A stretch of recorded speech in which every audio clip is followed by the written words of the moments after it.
SDM साहब के लिए आपने जो ज्ञापन दिया है आप लोगों ने बार एसोसिएशन अध्यक्ष रमाकांत तिवारी जी के साथ में, तो आपकी क्या क्या मांगे रहीं और उसमें क्या आपके लिए आश्वासन मिला है? देखिए, हम लोग एसडीएम से लगातार आंवला बार की ही समस्या नहीं बल्कि बादकारियों की समस्याओं के लिए हमेशा मिलते रहते हैं और महीने 10 दिन 15 दिन में उनको अलर्ट करते रहते हैं कि ये समस्याएं, इनका निराकरण होना चाहिए। लेकिन एसडीएम के स्तर से जो हम लोगों को अपेक्षा होती है उस तरीके से काम नहीं होता है और उनके सबॉर्डिनेट अफसर जितने भी हैं, चाहे वो तहसीलदार हैं या नायब तहसीलदार हैं, वो हो सकता है एसडीएम साहब की बातों को ध्यान न देते हों या ये हो सकता है कि उनकी बातों को ओवरलुक करके उनकी बात ना मानते हों, या ये भी हो सकता है कि इसके पीछे कोई और कारण भी हों कि शायद है ये तहसील के कर्मी, जैसे तहसीलदार नायब तहसीलदार जितने तीनों हैं, ये सभी लोग एक मोर्चा बना करके वो एसडीएम की खिलाफत उतरे हुए हों, ये भी हो सकता है। लेकिन हमें इससे कोई मतलब नहीं है। तहसील में चाहे एसडीएम हो, चाहे नायब तहसीलदार हो या तहसीलदार हो या अन्य कोई राजस्व निरीक्षक हो या आरके हों, इनके बीच में क्या गठजोड़ है इससे कोई मतलब नहीं है। हम लोगों को एक ही मतलब है कि बादकारियों की समस्याओं का समाधान हो और उनके कामकाज हों। और मेन बात यह है कि इस तहसील में दाखिल खारिज की बहुत बड़ी समस्या रही है और उस समस्या के निदान के लिए हम लगातार प्रयासरत, हम सभी पूरी बार, और हमारे अध्यक्ष जी ने अपने कार्यकाल में एक नहीं तो 85 बार अधिकारियों के साथ बैठ करके उनसे मिल करके इस समस्या से अवगत कराया है। लेकिन अभी समस्या जस की तस है, उसमें कोई सुधार नहीं हुआ है जो अपेक्षित सुधार होना चाहिए।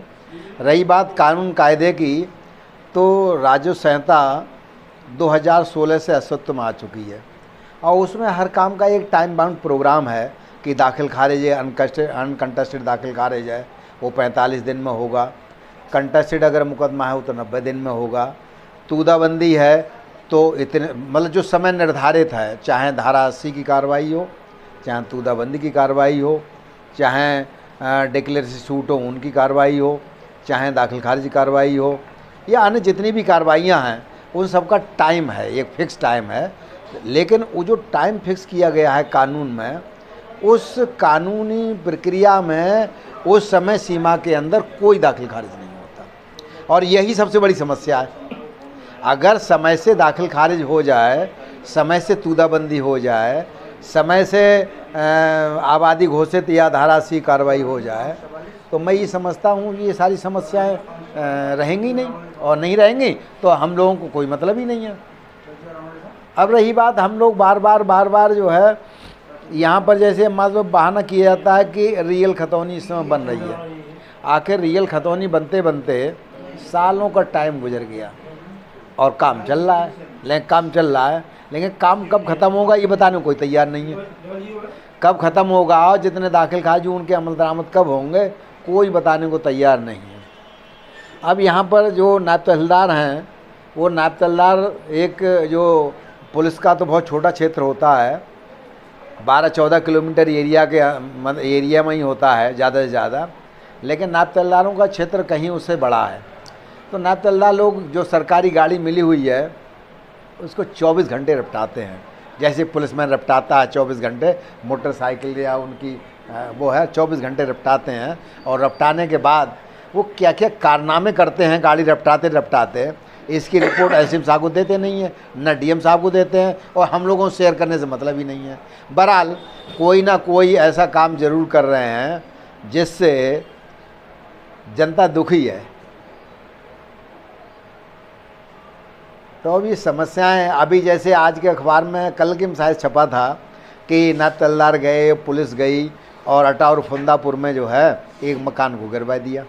बताइए, अगर ग्राम समाज में भी किसी ने मकान बना लिया है और किसी पर रहने की जगह नहीं है तो राइट टू शेल्टर तो हर एक को है। अगर उस पर सर छपाने की जगह नहीं है तो रहने के लिए जगह उसे देनी चाहिए और अलाटमेंट करना चाहिए, तो रिपोर्ट बना कर को अलाटमेंट कराना चाहिए, ना कि उसको जो है मकान गिरा देना चाहिए।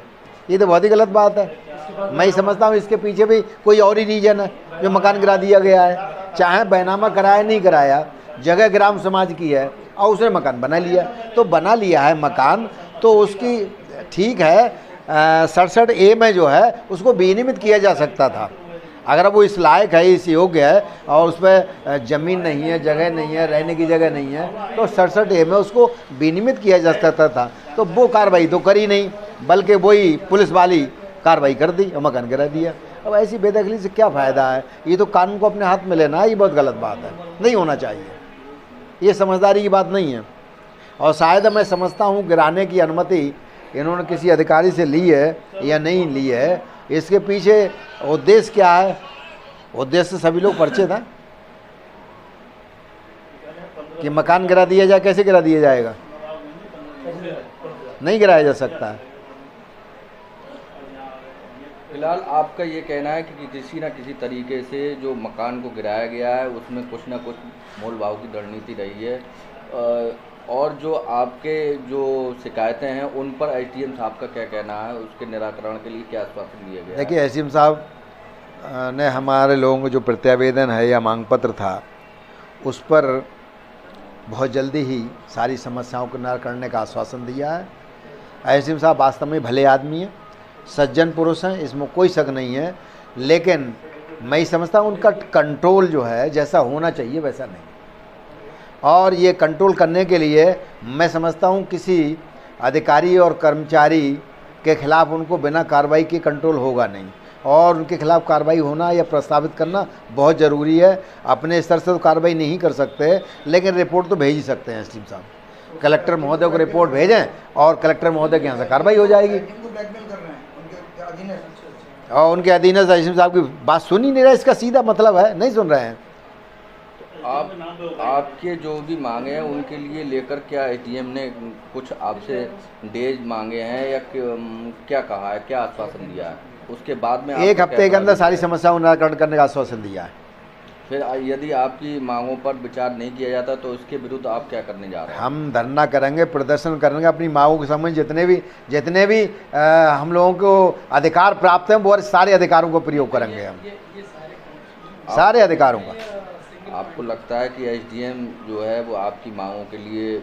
मैं समझता हूँ एसडीएम साहब अपने स्तर से इसको सुधारने का और हमारी जो मांग हैं उनका निराकरण करने का पूरा प्रयास करेंगे, ऐसा हम लोगों को विश्वास है। धन्यवाद।